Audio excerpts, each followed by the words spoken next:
धोखा हुआ है हमारे साथ में, वो भी इतना बड़ा कि तुम सोच भी नहीं सकते। आप छोटे एग्जांपल लेके समझाता हूँ कि अगर तुम किसी के सर पे बंदूक तान के उसे कुछ काम करवाओगे तो तुम्हें ज़्यादा पता नहीं चलेगा कि उसे क्या तकलीफ हो रही है, लेकिन अगर वही बंदूक वो तुमसे छीन के तुम्हारी कनपट्टी में ताप दे तब तुम्हें पता चलेगा कि आखिर मौत का एहसास क्या होता है। बस सिरे सिरे बताओ तो दिन निक फ्यूरी की हम लोग इतनी तारीफों के पुल मानते हैं कि बंदे के कमाल के नेटवर्क से बंदा कुछ ही सालों में मामूली से एजेंट से तो शील्ड का डायरेक्टर बन गया। बंदा स्वैग लेवल है, इंटेल का कोई जवाब नहीं। तो भाई जरा सोचो आखिर उसने अकेले ये सब किया कैसे। मतलब खुफिया कामों में एक मिशन करने में सालों निकल जाते हैं, जबकि फ्यूरी ने 10-15 साल के अंदर ऐसे ऐसे अनबिलीवेबल मिशन कर दिखाए जिनके बारे में कोई सपने में सोच भी नहीं सकता। तो आखिर ये सारे मिशन फ्यूरी ने अकेले अंजाम कैसे दिए। पता है ना, हमने तुम्हें इतनी खबरें और खुफिया जानकारी दी है जो तुम अकेले 7 जन्म लेके भी नहीं जुटा पाते। तो प्लीज, जब भी शील्ड में तुम्हारा प्रमोशन हुआ वजह हम ही थे। तुमने जितने भी टेररिस्ट अटैक बचाए वजह हम ही थे। जितने भी दुश्मनों को तुमने पकड़ा, उनके ठिकानों को तबाह किया, उनका पता, ये जानकारी तुम्हें किसी और ने नहीं, हमने दी। ये भी भूल गए क्या?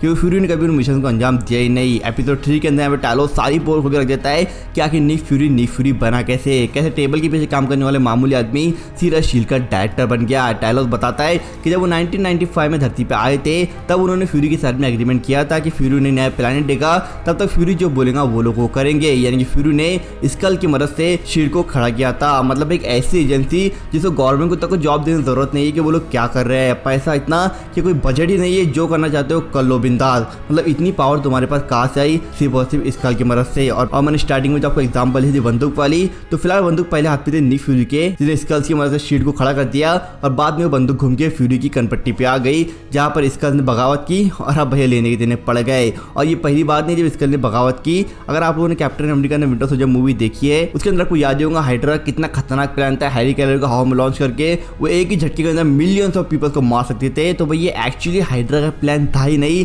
बल्कि ये स्कल्स का प्लान था। अब भाई 1995 से स्कल्स कंटिन्यू जासूसी करे जा रहे थे। मतलब देश के हर एक बड़े बड़े औहदे तक वो पहुंच चुके थे। तो तुम्हें क्या लगता है हाइड्रा जो खुद शील्ड के अंदर पनप रहा था उसके बारे में स्कल्स को पता नहीं था? भाई स्कल्स ने हाइड्रा को कब से खोज निकाला था और उसको मिटा भी दिया था। डायरेक्टली हाइड्रा का नाम यूज करके स्कल्स अपने वो काम कर रहे थे जो फ्यूरी के सामने डायरेक्ट नहीं कर सकते थे। वो इंतजार कर रहे थे कि अगर फ्यूरी ने गद्दारी की तो हाइड्रा की मदद से वो बगावत कर देंगे। आप लोगों को याद होगा एपिसोड 2 के अंदर टायलॉस बोलता है कि धरती के ऊपर लाखों स्कल्स आ चुके हैं। मतलब फ्यूरी समझ रहा था कि 100-200 स्कल जो धरती पर है और मेरे अंडर ही काम कर रहे हैं। उसको भनक भी नहीं थी कि बहुत समय से धीरे धीरे स्कल धरती पे आ रहे और अपना कब्जा जमाते जा रहे थे। मतलब ऑलमोस्ट पूरे हाइड्रा के अंदर स्कल मौजूद थे।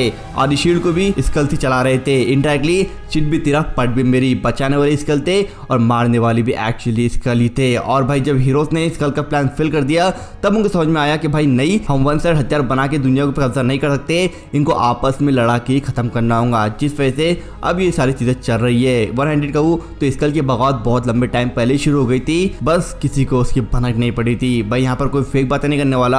अगर तुम लोगों को विंटर सोल्जर का ये सीन याद हो जहाँ पर बाकी वो मेमोरी इरेज कर रहे थे, तो ये टेक्नोलॉजी ऑलमोस्ट सिमिलर थी स्कल की मेमोरी इरेज करने वाली टेक्नोलॉजी से। अब तुम टेक्नोलॉजी पे ध्यान दो, ऐसी मशीन जो आने वाले फ्यूचर के खतरे को डिटेक्ट करके उस आदमी को मारने की केपेबल हो, क्या कोई ह्यूमन बना सकता है? इम्पॉसिबल के बराबर, सिवाय टोनी स्टार्क के। तो टोनी से कभी करने वाला। और दूसरी ऐसी मशीन जो इंसान की मेमोरी तक को इरेज कर दे, ह्यूमंस की बस की बात ही नहीं है इस टेक्नोलॉजी को बनाना। ऐसे पावर सोर्स और ऐसे वेपन्स भाई ह्यूमंस के हद के बाहर थे फिलहाल ये, लेकिन स्कल ने उसको अंजाम देके अपना हथियार बना के रख दिया। और तुम बोलोगे फ्यूरी को पता क्यों नहीं चला कि इतना बड़ा कांड हो रहा है? कि ऑलमोस्ट पूरी शील्ड स्कल ही चला रहे थे, गवर्नमेंट स्कल ही चला रहे थे। मतलब चिट भी तेरा पट भी मेरा, पूरा खेल है बहुत लंबे टाइम से चल रहा था। तो भाई सच में यार जितना अपन इस खेल को समझ रहे थे ये उससे बहुत बहुत बहुत ज्यादा बड़ा है। तो अगर तुम लोगों को वीडियो जरा भी अच्छा लगा हो जल्दी सब्सक्राइब ठोको। मिलते हैं ऐसे इंटरेस्टिंग वीडियो में। Good bye and take care.